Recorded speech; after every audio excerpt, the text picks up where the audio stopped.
Oui, non, mais ça a raison de dire qu'il y a des, je dis pas qu'il y a des mauvais joueurs dans notre championnat. Mais effectivement, c'est tellement long. C'est tellement long qu'on assiste, on assiste beaucoup plus à des matchs très moyens qu'à des matchs de très haut niveau. Il faut dire aussi les choses comme elles sont quand même. Enfin, nous, on y est au quotidien, quoi.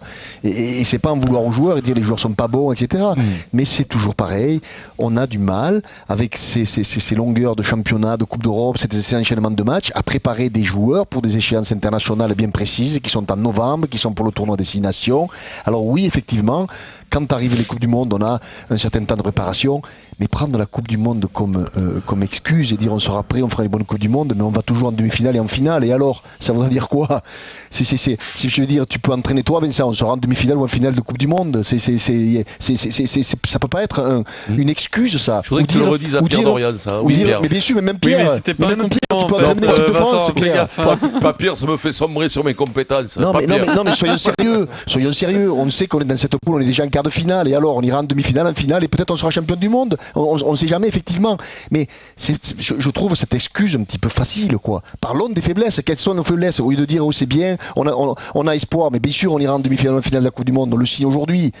C'est écrit. On va prendre, je crois, les Argentins en quart de finale. On est en demi-finale de la Coupe du Monde. Et alors, c'est pas ça la problématique. On y est chaque fois, on est en demi-finale ou en finale. C'est comment on règle au quotidien nos problématiques. Et si on n'arrive pas à assumer, à dire dans tel secteur on n'est pas bon, dans tel secteur on doit travailler, etc. C'est de cela que je voudrais dont on parle, et pas de dire, mais vous savez, on ira à la Coupe du Monde et on est rassuré, on aura 5 semaines de préparation, on le sait, tout ça. Mais ça fait pas avancer les choses, ça, parce qu'on s'ennuie en ce moment, que ce soit dans le championnat, que ce soit les matchs de l'équipe de France, etc. Notre rugby n'avance pas, et je voudrais qu'ensemble, moi j'ai pas la science infuse, mais qu'ensemble, tous les acteurs du rugby fassent des réformes pour faire avancer ce rugby et que notre équipe de France devienne performante tout le temps, et pas nécessairement pour la Coupe du Monde. Bernard, j'entends qu'on veut repasser le top 14 à 2 clubs de plus au top 16 pour faire... utopie folle. Mais encore. Mais oui, mais il faut dire non à ça. Voilà. Il faut que les gens du rugby se mettent autour d'une table et dire ça, c'est pas possible.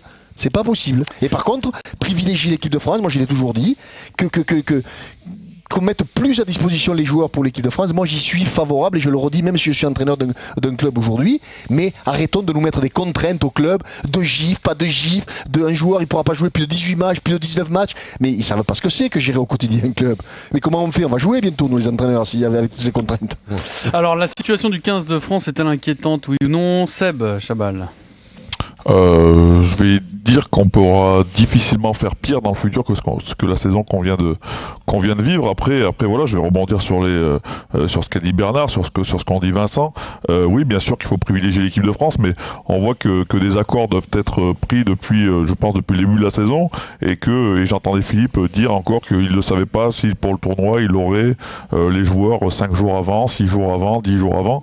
Et je suis d'accord avec toi, Bernard, quand tu dis que il faut que tous les responsables du rugby français se mettent autour de la table et se mettent d'accord, parce que l'équipe de France est notre vitrine, c'est elle qui doit porter les couleurs du rugby français, mais ça fait des années, et même là encore ils le disent avec insistance, mais ils le font pas.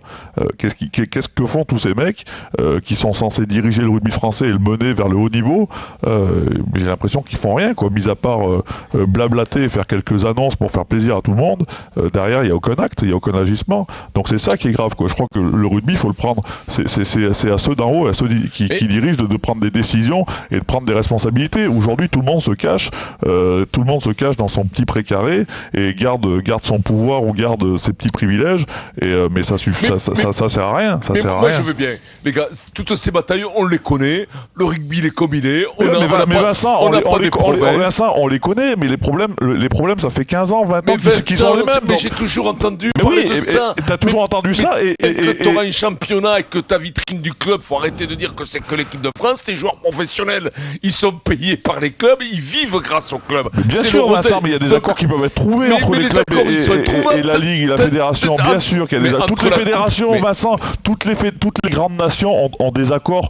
Putain, mais pourquoi on est plus con que les autres? Ça veut dire qu'on est plus con que les autres. Mais comment on fait le Ça veut dire qu'on est plus con que les autres. On est plus con que les Anglais, on est plus con que les Néo-Zélandais, on est plus con que les Sudaf, on est plus con que les Australiens, on est plus con que les Gallois. Tous, ils ont des accords.